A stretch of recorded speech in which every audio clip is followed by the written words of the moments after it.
ముగ్గురు వ్యక్తులు నకిలీ ఆధార్ కార్డుతో పార్లమెంట్లోకి ప్రవేశించేందుకు యత్నించారు. గేట్ నెంబర్ 3 ద్వారా లోపలికి వెళ్లేందుకు ప్రయత్నించిన ఖాసిం, మోనిస్, షోయబ్గా ఈ ముగ్గురు వ్యక్తులకు భద్రతా సిబ్బంది సిఐఎస్ఎఫ్ బలగాలు వీరిని అదుపులోకి తీసుకున్నారు. వీరిపై పోలీసులు ఎఫ్ఐఆర్ నమోదు చేశారు. మరోవైపు ఈ రోజు పార్లమెంట్ సెంట్రల్ హాల్లో ఎన్డీఏ ఎంపీల సమావేశం జరగనుంది.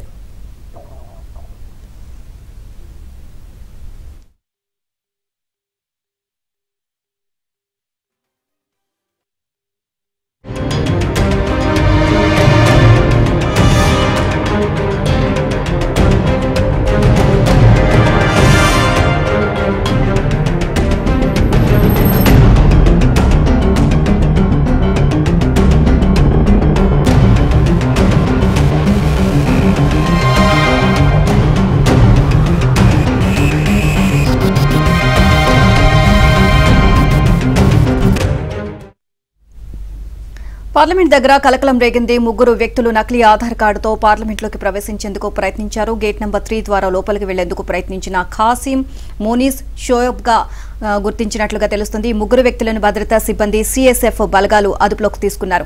ఇక వీరిపై పోలీసులు ఎఫ్ఐఆర్ నమోదు చేశారు. మరోవైపు ఈ రోజు పార్లమెంట్ సెంట్రల్ హాల్లో ఎన్డీఏ ఎంపీల సమావేశం కూడా జరగనుంది. ఇదే అంశానికి సంబంధించి మరింత సమాచారాన్ని మా ఢిల్లీ కరెస్పాండెంట్ కృష్ణాని తెలుసుకుందాం.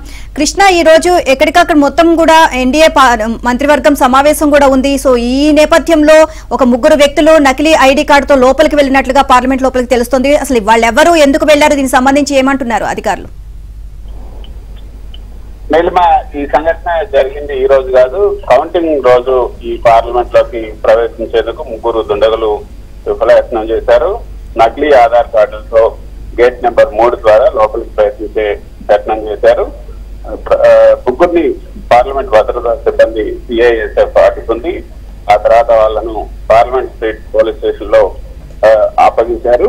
వారందరి పైన, వారి ముగ్గురు పైన ఎఫ్ఐఆర్ అరెస్ట్ చేసి ఎఫ్ఐఆర్ నమోదు చేశారు.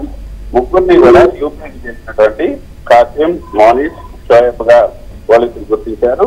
అయితే క్యాజువల్ ఎంట్రీ పాస్ తీసుకొని లోపలికి వెళ్లేందుకు ప్రయత్నం చేసినట్టుగా తెలుస్తుంది. ఈ ముగ్గురిని కూడా కార్మికులుగా పేర్కొంటూ పాసుల కోసం కాంట్రాక్టర్ షానవాజ్ ఆలం దరఖాస్తు చేశారు.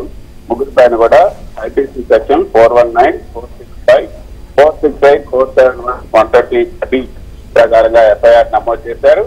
అయితే నీలిమా, పార్లమెంట్ లో ఈ యొక్క మరమ్మతులు అయితే జరుగుతున్నాయి. కొత్త పార్లమెంటు, కొత్త సభ్యులు రాబోతున్న నేపథ్యంలో కొన్ని మార్పులు చేపలు అయితే చేపడుతున్నారు. దానికి సంబంధించినటువంటి కార్మికులు కూడా రోజంతా గత నెల రోజులకు పైగా పనులు చేస్తున్నారు. ఆ పనుల్లో భాగంగానే కాంట్రాక్టర్ వీళ్ళని తీసుకొచ్చినట్టుగా తెలుస్తుంది. అయితే పార్లమెంట్ లోకి వెళ్ళడానికి ఆధార్ కార్డు కావాలి కాబట్టి ఏదో ఆధార్ కార్డుని సృష్టించామే తప్పితే మేము కావాలని చేయలేదు అన్నది కాంట్రాక్టర్ చెప్తున్నట్టు మాట.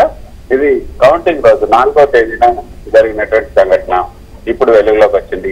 Neelima. Right, thank you Krishna.